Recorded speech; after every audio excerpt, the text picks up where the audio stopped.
Hello, friends. I'm making this video to talk about the most regretful and shameful thing that I've ever had to talk about publicly. Well, former Fear Factor host Joe Rogan is in a little bit of trouble right now. Joe's got the biggest podcast in the world. It's not even close. He's exclusive with Spotify, meaning all his content reaches Spotify and Spotify only, or is supposed to at least. Joe Rogan's been building that podcast for years, and it's a big deal. Reportedly, Spotify pays him in excess of $100 million to have that podcast over there. So obviously, those two are in business with each other for the long haul. Well, over the last few months, obviously we're in the middle of a pandemic still. Joe has had many people on the platform. Some have been in favor of the vaccination. Some have not. So with that going on, somebody decided to kind of step on Joe while he's down or battling with some stuff.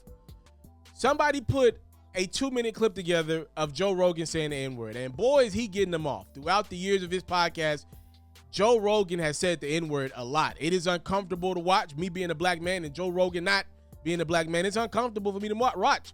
I gotta be real with you. I don't know why this dude felt that comfortable. I don't care how much money you got, how powerful you are, how popular your podcast is. I'm trying to figure out why this dude got this N-word off that many times. Like, it's on his podcast. The biggest podcast in the world, he felt comfortable doing that. Backlash has ensued Joe Rogan to the point where he had to get on his Instagram and clean it up. There's a video that's out that's a compilation of me saying the N-word. It's a video that's made of clips taken out of context of me of 12 years of conversations on my podcast, and it's all smushed together, and it looks horrible, even to me. Now, I know that to most people, there's no context where a white person is ever allowed to say that word, never mind publicly on a podcast. And I agree with that now.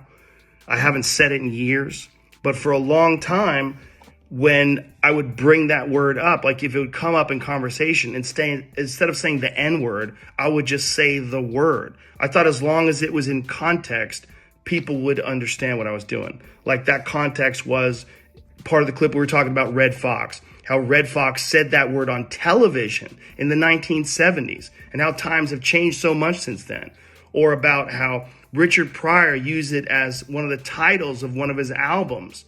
Or I was quoting a Lenny Bruce bit, or I was quoting a Paul Mooney bit, or I was talking about how Quentin Tarantino used it repeatedly in Pulp Fiction. Or I was talking about how a Netflix executive, ironically, used it because he was trying to compare it to another offensive word, and he said it out loud, and they fired him. Not calling anybody or just saying the word out loud. I was also talking about how there's not another word like it in the entire English language, because it's a word where only one group of people is allowed to use it, and they can use it in so many different ways. Like if a white person says that word, it's racist and toxic, but a black person can use it, and it could be a punchline. It could be a term of endearment. It could be lyrics to a rap song. It could be a positive affirmation. It's a very unusual word, but it's not my word to use. I'm well aware of that now, but for years I used it in that manner. I never used it to be racist because I'm not racist, but whenever you're in a situation where you have to say, I'm not racist, you f***ed up. And I clearly have f***ed up. And that's my intention to express myself in this video, to say, there's nothing I can do to take that back. I wish I could. Obviously, that's not possible. I do hope that, if anything, that this can be a teachable moment. So the Spotify chief executive, Daniel Ek, did send out a memo to the employees of Spotify on Sunday that pretty much let them know that Joe would not be canceled, pretty much. Mr. X said, there are no words I can say to adequately convey how deeply sorry I am the way Joe Rogan and his Joe Rogan Experience controversy continues to impact each of you. I think it's important you're aware that we've had some conversations with Joe and his team about some of his content in his show, including his history of using some racially insensitive language. And I want to make one point very clear. I do not believe that silencing Joe is the answer. So I do know this. They have taken down some episodes of Joe Rogan's podcast that use the N-word in them. But I just want you to also know that CEO let it be clear to you guys, they ain't getting rid of Joe's podcast. Translation, we make too much money with Joe. We're too financially invested with Joe Rogan to let his podcast go away and to write him out of this deal and allow him to go to YouTube again and make millions and millions of dollars with YouTube. So that's what that means. That means he ain't going nowhere. We ain't canceling him because we're too financially connected to this dude and his business, which is now a part of our business. That's what that means. So y'all let me know what y'all think about this. It's a tough one, man. You know, Joe's got a huge platform. To be real with you, it's a platform that I don't hear a lot of black people talking about, which means a lot of these examples of him using the N word over the years probably went under the radar. But he's such a big deal now, even people who don't listen to his podcast, they hear clips. You know, I've seen Dwayne "The Rock" Johnson, one of the biggest celebrities in the world. He's even had to backpedal some of his love and support publicly for Joe Rogan after this has come out. I mean, dude is, that you don't want to be associated with that. To the point where he's got some supporters that I would have never thought.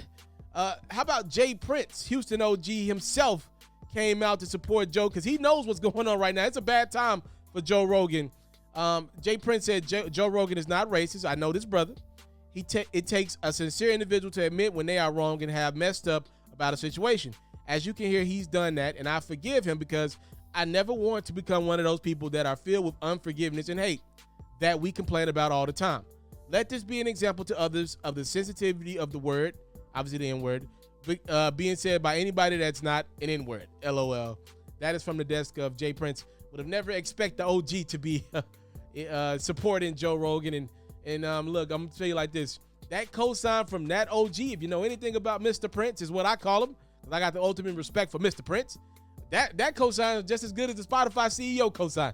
He said he's okay. So, yeah. All right, you could be with that with as you may.